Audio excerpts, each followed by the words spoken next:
Have you ever stopped to think about how one single simple word can pack in a whole universe of meaning? Well, today, we're going to do just that. We're going to take one word and see just how much it can do, and in the process, uncover the genius behind a language system built to say a lot with very little. So, let's just start with a question. Think about it. To get any idea across, I mean anything, from asking for a coffee to explaining quantum physics, how many words do you actually need in your toolkit? Thousands? Tens of thousands? What's your guess?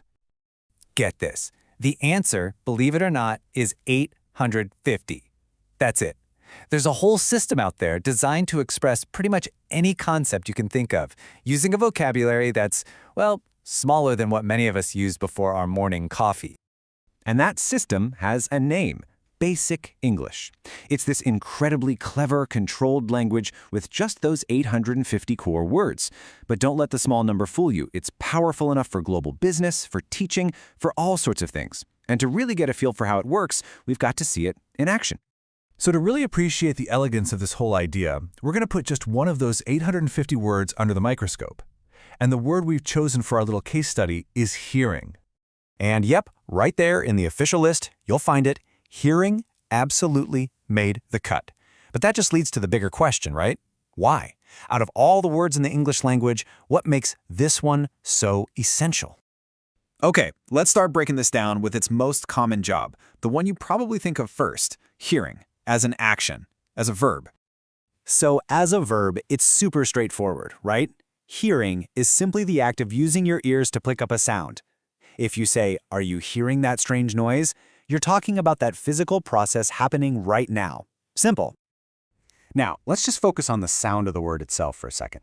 These funky symbols you see here, that's the International Phonetic Alphabet, the IPA. It's basically a universal guide to show you exactly how to pronounce a word, no matter how it's spelled. It's the pure sound.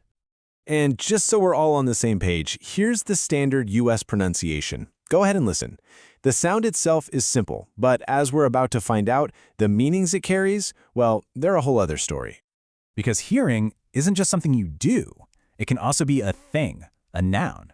And this right here is where we start to see the word's incredible flexibility. And this slide just lays it out perfectly. As a noun, hearing has two totally different jobs. On one side, it's this general, uncountable ability, your sense of hearing. You might say someone has excellent hearing or that their hearing is fading. But then, look at the other side. It's also a specific countable event. You can attend a hearing or go to 3 hearings. See how it flips from being an internal biological sense to an external formal meeting? It's pretty amazing. So, okay, why have we been so focused on just this one word? Well, it all circles back to this really beautiful idea. Sometimes the most powerful tools are the simplest ones. So let's just recap what we found.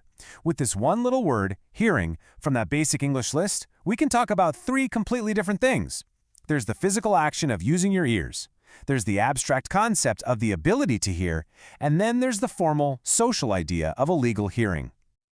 And that is the whole point.